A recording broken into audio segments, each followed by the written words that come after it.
आज एक ऐसी कहानी पर बात करते हैं जो शायद कहीं ना कहीं हम सबने महसूस की है। घर छोड़ते वक्त एक माँ की खामोशी की कहानी। चलिए इस एहसास में गहरे उतरते हैं। और कहानी की शुरुआत होती है इस एक लाइन से। एक ऐसी बात जो सुनने में तो बहुत आम लगती है, लेकिन इसके अंदर भावनाओं का एक पूरा समंदर छिपा है। मतलब ये खामोशी आंसुओं से भी ज्यादा भारी कैसे हो सकती है? जरा उस सीन को इमेजिन कीजिए। स्टेशन पर कितनी भीड़ है, ट्रेन की सीटी बज रही है और हर तरफ एक अजीब सी जल्दबाजी का माहौल है। जाने की तैयारी हो रही है। उस शोरगुल के बीच हर कोई कुछ ना कुछ कह रहा था, सलाह दे रहा था, उम्मीदें थीं। शहर जा रहे हो, कुछ बन जाना, अपना ख्याल रखना। लेकिन इन सब आवाज़ों के बीच बस एक इंसान था जो एकदम चुप था। वो थी माँ, जो बस खामोश खड़ी थी। और सच कहूं तो यही वो खामोशी थी जो सबसे ज्यादा शोर कर रही थी। तो चलिए जरा और गहरे में उतरते हैं इस खामोशी के।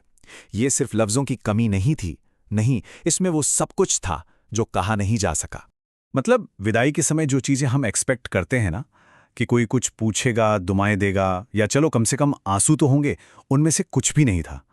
ये एक ऐसी चुप्पी थी जो हर रस्म से, हर उम्मीद से खाली थी, और शायद इसीलिए ये और भी ज्यादा भारी लग रही थी। तो फिर मन में एक सवाल उठता है, एक कोशिश उस चुप्पी को समझने की, कि शायद शायद वो मजबूत हैं। क्या वो जानबूझकर हिम्मत दिखा रही थी ताकि जाने वाला कहीं कमजोर ना पड़ जाए? दिल बस इसी तर्क में उलझा रहता है। और फिर कहानी में वो पल आता है जहां सब कुछ बदल जाता है। वो लम्हा जब असलियत एकदम सामने आ जाती है। धीरे धीरे ट्रेन आगे बढ़ती है। वो पल जब दूरियां सच होने लगती हैं, जब प्लेटफॉर्म धीरे धीरे पीछे छूटने लगता है, और ठीक उसी पल एक आखिरी बार पीछे मुड़कर देखा जाता है। और बस यही वो पल है जहां सब कुछ साफ हो जाता है। माँ तो वही खड़ी थी, पर अब उनकी खामोशी सिर्फ खामोशी नहीं थी, वो एक चीख जैसी थी। एक ऐसा दर्द था जो बिना आवाज़ के सब कुछ बयां कर रहा था। वो आंसू जो आंखों से नहीं बह पाए थे, वो उस चुप्पी से बह रहे थे। अब कहानी में एक लंबा जंप आता है। कई साल बीत चुके हैं, वक्त काफी बदल गया है। गांव के उस छोटे से स्टेशन से निकलकर अब शहर की बुलंदियों का सफर तय हो चुका है। आज शहर में देखा जाए तो सब कुछ है। एक अच्छी नौकरी है, पैसा है, समाज में एक पहचान भी है। मतलब दुनिया की नज़रों में ये एक कामयाब जिंदगी है।